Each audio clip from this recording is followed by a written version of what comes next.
Сайн байцгаана хүүхдүүдээ. За 8 дахь анги монгол хэлний хичээл. Бүх зан үлми дээрээ явдаг. Яагаад юм болоо? Ямар учраас юм бол?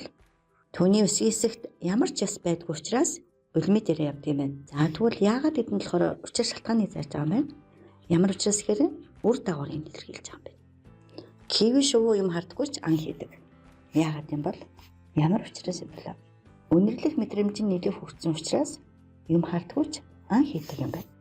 Өргөдлийн утга бүтцийг задлан шинжлэх гэдэг хичээлээ үзье. Хаагийн нэвтрэх хичээлийн зорилго өргөдлийн утга бүтцийг тодорхойлно. Хичээлийн зорилтоо өргөдлийн бүтцийг таних, өргөдлийн бүтцийн хэсэг бүрт юуны тухай үүснийг тодорхойлох. За дараах өргөдлийг анхааралтай уншицгаая.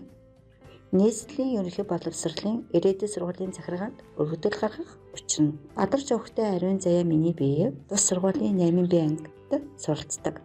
Чөлөө цагаараа Монголын хүүхдийн орны төгөлдөр хуурын дугууланд явдаг. Саяхан болсон төгөлдөр хуурчтай улсын аврах шалруулах тэмцээнд амжилттай оролцсон мөнгөн медаль хүртэж улмаар энэ сарын 24-өөс 29-ний өдрүүдэд Италийн Ром хотод зохион байгуулагдах олон улсын өсвөрийн төгөлдөр хуурчдын тэмцээнд оролцох эрх авсан билээ. Тиймээс энэ тэмцээнд оролцох боломж олгон 11 сарын 21-ээс 31-ний өдрийн 10 хоногийн чөлөө олгоно. Өргөдөл гаргасан нийслэлийн ерөнхий боловсролын ирээдүйн сургуулийн 8 бие ангийн сурагч Б ариун заяа. Утас 9917 5660.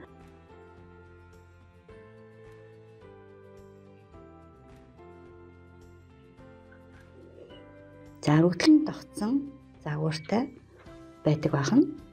За өргөдлийн загвар нь болохоор дээрээсээ 2 см, урдаасаа 3 см, хойноосоо 1.5 см, доороосоо 2 см-ийн хэмжээтэй байдаг бахны. За хүүхдүүд өргөдлийг хэн хандаж бичсэн байна вэ? За албан байгууллагт хандаж бичсэн байна. За мөн хувь хүнд бас хандаж бичиж болдог бахна шүү дээ. За энэ өргөдлийг хэн хандаж бичсэн бэ гэдэг нь болохоор өргөдлийн толгой хэсэг байх юм шүү дээ. За алхам 1 өргөдлийг зогсроор нь зааглаарай. За өргөдлөө уншиж хагаад өргөдлөө зогсроор нь зааглана. Мөн бүтцээр нь хэдэн хэсэг байна уу? Бүтцээр нь эхлэл ба төгсгөл үг нь бас тодорхойлох нэ. За өргөдлийн эхлэл хэсэг. Бадар Жовхтой ариун заяа миний бие тус сургуулийн 8 бие ангид суралцдаг.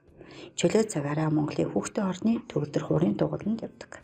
Үртэл өргөдлийн эхлэл хэсэг байна. За өргөдлийн гол хэсэг.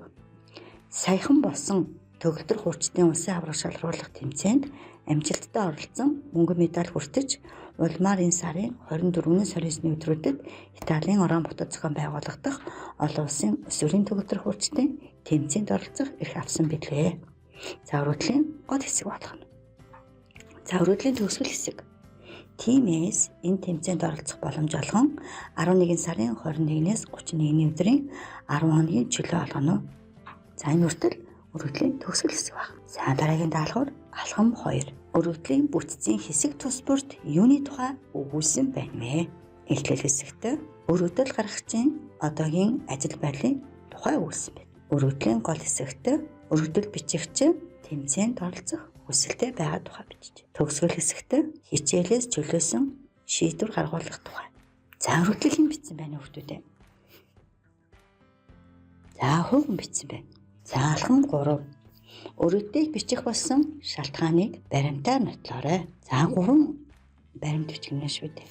За эхний баримт нь баримт 1 өргөдлийг бичих болсон шалтгааныг баримтаар нотлоё. За нэгдүгээр баримт төгөлдөр хуурын дугууланд явдаг. Баримт 2 улсын аврах шалруулах тэмцээнд мөнгөн медаль хүртсэн. Баримт 3 олон улсын тэмцээнд оролцох эрх авсан. Өргөдөл гаргагч өргөдлийн төгсгөл хэсэгт өөрийн тухай ямар мэдээлэл бичсэн байна вэ? Хаяг, овог нэр, утасны дугаар, огно. За тэгвэл энэ хэсэг маань өргөдлийн ямар хэсэг болох нь? Хөл хэсэг болох нь шүү дээ. Өргөдлийн хөл хэсэг болох юм байна. За одоо бүгдээрээ хичээлээ дүгнцгээе. За өргөдөл гэж юу вэ? Хувь хүнээс асуудал шийдэх мэдэл бүхий албан газар албан тушаалтанд хувийн хүсэлтэд бичин өргөж байсан албан бичгийг өргөдөл гэв. Ямар нэг байгууллагын ямар албан тушаалтай хэн хандах вэ гэдэг нь өргөдлийн ямар хэсэг болох нь хүүхдүүдээ толгой хэсэг болох нь шүү дээ. Өргөдөл гаргагч өөрийгөө давж танилцуулна.